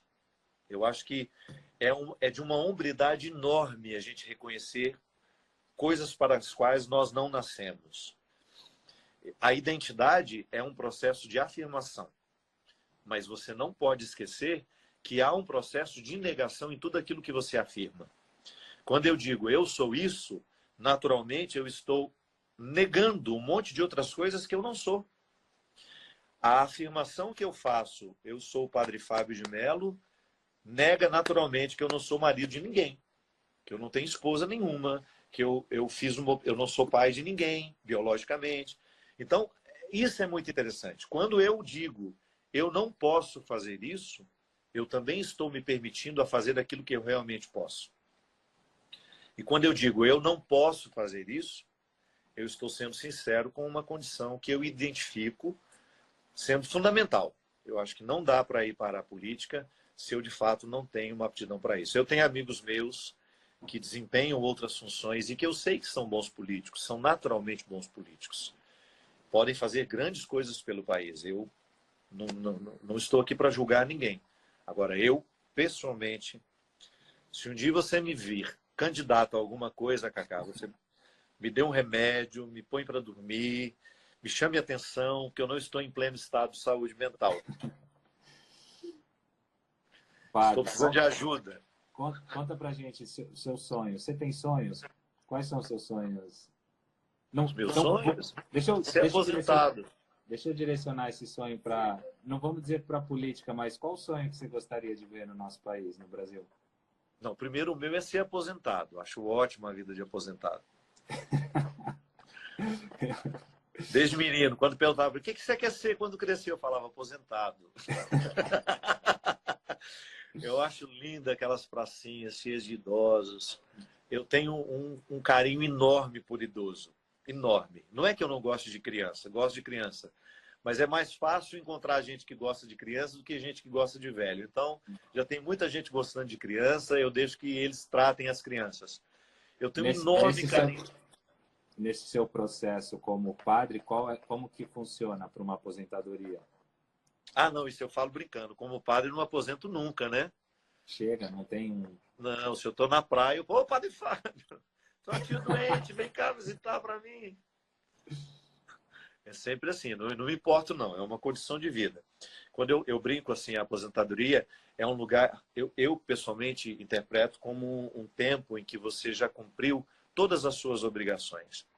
Eu acho que feliz de nós que podemos dar aos nossos pais a condição de bons aposentados. Isso é, o senhor não precisa trabalhar mais, quem vai cuidar do senhor agora sou eu. Sou eu que vou trabalhar, sou eu que vou fazer de tudo para o senhor realizar os seus sonhos, sou eu que vou pagar as suas viagens, eu lhe quero um velhinho viajante, eu lhe quero um velhinho cheio de vida, eu quero a senhora uma velhinha toda vaidosa, vou fazer o que a senhora...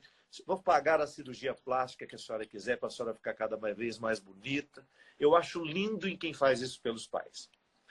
Eu acho que é o dinheiro mais bem gasto que nós podemos gastar na vida, é a gente fazendo os nossos pais felizes. Eu, por exemplo, eu tenho uma... Você sabe qual foi o primeiro presente que eu dei à minha mãe quando eu tinha condições financeiras? Qual? Foi uma boneca. Boneca? Por que a boneca? Porque ela não teve. A minha mãe não legal. teve quando ela era criança. E eu sempre soube que ela gostava de bonecas. E aí, quando eu dei a primeira, eu tinha ido aos Estados Unidos e eu tinha visto aqueles bebês que são muito parecidos, né? Tem até um nome que agora eu não me recordo. Bebê reborn. Isso mesmo. E eu falei, gente, a minha mãe vai ficar tão encantada com isso. E aí eu comecei a dar vários para ela. Então, minha maior satisfação é levar uma bonequinha de presente para minha mãe. E eu sempre tive uma satisfação enorme de fazer por ela. Porque, para mim, quando eu falo eu quero ser aposentado, eu quero ter o direito de perder a utilidade, Cacá. Eu acho que a utilidade ela faz parte de uma fase da vida. Mas ela não é definitiva. Em algum momento da vida, a gente fica inútil. A gente não tem mais as mesmas habilidades. E eu sei que a palavra inútil pode parecer pesado, mas eu já me explico. Nós não vamos ter as destrezas que nós tínhamos, nós não vamos conseguir fazer as coisas como nós fazíamos, nós não teremos mais as mesmas habilidades de antes. Então, eu, do ponto de vista de utilidade, eu fiquei inútil. Mas eu quero continuar tendo valor. Eu acho que é a grande diferença que Nietzsche fazia entre a caixa de brinquedos e a caixa de ferramentas. Nós não procuramos a caixa de ferramentas quando nós queremos brincar. Nós não procuramos por ela porque nós queremos o lúdico. A gente procura porque ela tem uma utilidade para nós. Mas quando eu quero me entreter, quando eu quero passar do tempo, é a caixa de brinquedos que eu vou atrás. Eu acho que as pessoas passam pelas mesmas regras. Eu lamento muito quem não tenha o direito de envelhecer, de assumir essa inutilidade sem perder o significado. Eu acho lindo quem tem a sensibilidade de cuidar dos inúteis, sem que eles se sintam inúteis, sem que digam para eles que eles são inúteis. Eu acho que a velhice é um tempo da vida em que, às vezes, isso acontece muito. Muito. Você deve acompanhar aí as peregrinações que eu faço. 70% das pessoas que viajam comigo já ultrapassaram o Cabo da Boa Esperança. Já estão vendo o sol se pôr. Eu tenho uma satisfação enorme de entrar na vida delas assim. De brincar com elas, de fazer piadas, de rezar, de levar a sério. Mas viver esse momento em que elas estão apenas com a caixa de brinquedos na mão. E é tão lindo, meu amigo, identificar como essas pessoas estão agora patrocinadas pelos seus filhos, porque essas viagens não são baratas, mas como é lindo ver as meninas dizendo assim, as meninas, né? Eu falo as meninas, mas tudo tem 80 anos, 70, 80. Elas falam assim, ai, o meu filho que me deu essa viagem, ele falou, vai lá, mãe, eu quero ver a senhora com o padre Fábio de Mello, eu quero que a senhora vá fazer a viagem da senhora. E eu encontro pessoas que já não têm mais os filtros da hipocrisia. É lindo isso. Elas estão desconstruídas e da melhor forma. Elas estão lindas, elas estão livres. Elas estão desfrutando daquilo que a vida proporciona a quem trilha esse caminho de autenticidade, que é, olha, não estou nem aí para o que vocês estão dizendo. Eu estou aqui vivendo a minha velhice com todo o requinte que ela pode ter. Então eu sonho assim, eu já estou unindo uma pergunta à outra. Eu sonho um mundo em que as pessoas têm a oportunidade de retirar os sonhos das gavetas. É muito ruim vendo pessoas morrerem, se despedirem da única oportunidade, porque eu acredito, né? Eu não acredito em reencarnação. Eu acredito que a vida é um dom único. Eu acho muito triste uma pessoa se despedir da vida sem terem podido se aproximar de seus sonhos, de seus desejos, sem terem tido oportunidade de realizar, de se realizarem profissionalmente, de não se realizarem emocionalmente, de verem o tempo passar e elas não serem. Eu acho que a coisa mais triste na nossa vida é quando a gente não pode ser.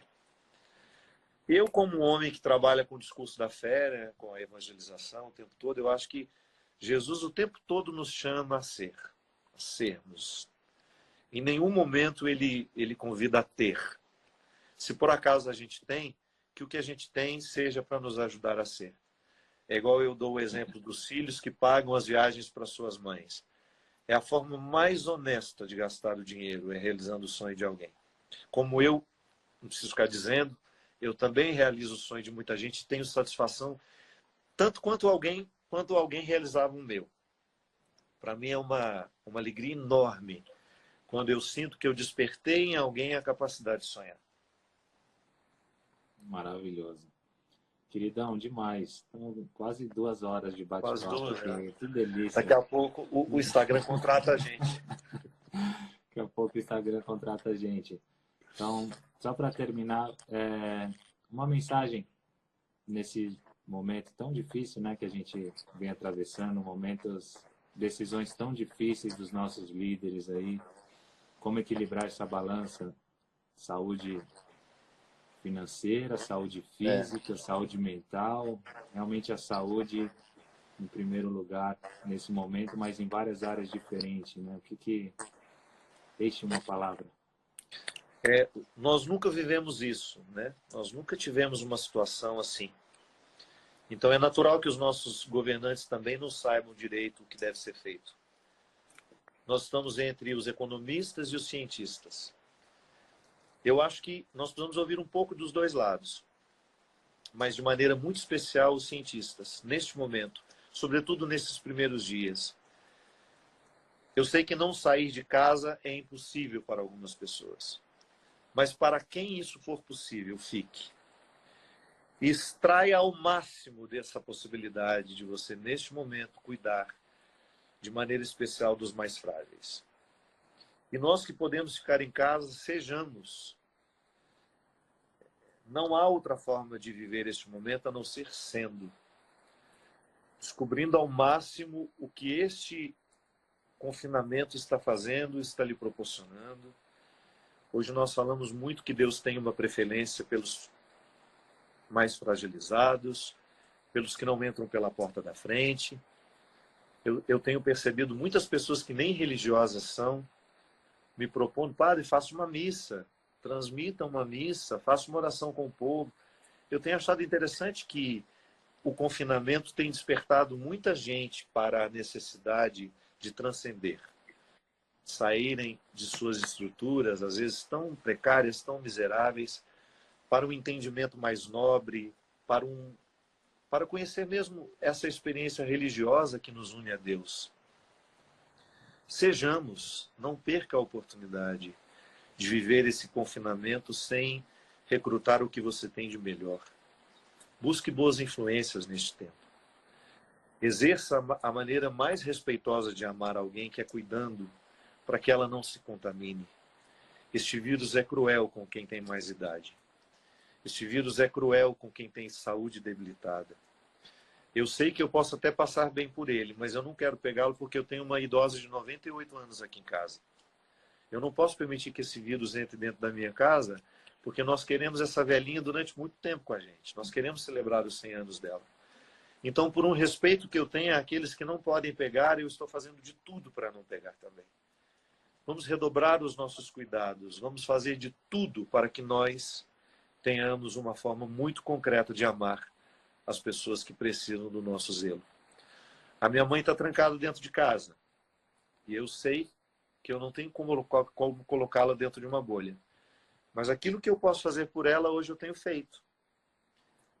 E aquilo que você puder fazer pelos seus, faça também. Volto a dizer, pode ser que você tenha o direito de escolher ficar mais uns dias em casa. Faça. Se você pode, faça. E se você precisa sair e voltar para casa, redobre os seus cuidados para que você não traga esse invasor que tem um alto poder de destruição nos mais frágeis. Queridão, demais. Muito, muito, muito obrigado por compartilhar seu coração com a gente aqui. Obrigado, Cacá. Todo mundo aqui em casa mandando um beijo. Minha mãe mandando um beijão para você. Família da Carol é de Goiânia, de Uruana. Pessoal mandando um beijão também. Carinho imenso por você, um amor imenso. Conte sempre com as nossas orações. Obrigado. E, de novo, muito obrigado. Compartilhar Eu que agradeço. aqui realmente é único. Isso é muito especial. agradeço, meu querido. Eu agradeço de maneira muito particular e pública ao mesmo tempo por você ser um craque no seu desejo de ser gente, de ser inteiro, de ser o melhor naquilo que você faz, mas sobretudo naquilo que você é. Muito obrigado pelo ser humano maravilhoso que você é, por ter se tornado um amigo querido e por proporcionar esse encontro hoje, que foi tão gratificante. Agradeço a todo mundo que nos acompanhou, né? Tanta gente especial nos acompanhando, deixando seu recado, seu carinho. Todas as arrobas árabes que não sabem quem eu sou, mas que amam o Cacá, que passaram aqui pelo... Todo mundo que não entendeu nada do que nós falamos, porque fala outra língua, mas que por amor a você veio aqui visitar a nossa live. E os brasileiros, esse povo queridíssimo, os meus seguidores, os seus seguidores, que, posso dizer uma coisa, o Instagram é uma grande companhia na minha vida. As redes sociais são grandes companhias na minha vida, porque eu me divirto muito, eu choro, eu me alegro, e eu fico muito, muito responsabilizado quando eu me deparo com um carinho tão sincero de pessoas que me querem verdadeiramente bem que confiam em mim, que se alegram com o meu bom humor no meu dia a dia. Eu digo que no Instagram eu tenho uma idade mental que não corresponde, mas que também entra na onda da reflexão, daquilo que, de alguma maneira, eu considero importante partilhar. Tudo aquilo que eu escrevo e que eu posto é porque eu estou precisando ouvir. Eu não sou um homem de receita para os outros. Então, na verdade, o Instagram, o Twitter, é um lugar onde eu partilho quem eu sou, o que eu sinto, o que eu penso, o que eu falo. Maravilhoso. Padre, um beijão, se cuida aí nesse período. A gente vai falando, eu espero o livro aqui em casa ansiosamente. Vai chegar. E em breve teremos um arroz com inhame aqui para você vir comer. Faz favor, tira esse escorpião do bolso, que já tem uns bons 1 ano e meio que você me convida para esse jantar, mas não acontece. Tirando que você deu cano no meu casamento, mas está tudo bem. Tá perdoado. Você não insistiu. Na verdade, eu coloquei na minha agenda e me esqueci que tinha uma festa maravilhosa para eu ir. Acabei não indo. Tá perdoado. Bom, um beijão. Galera, Deus abençoe você, meu querido. Vocês que acompanharam esse papo, essa aula. Mais uma vez, beijo. Obrigado. Deus te abençoe. Grande abraço. Tchau, tchau.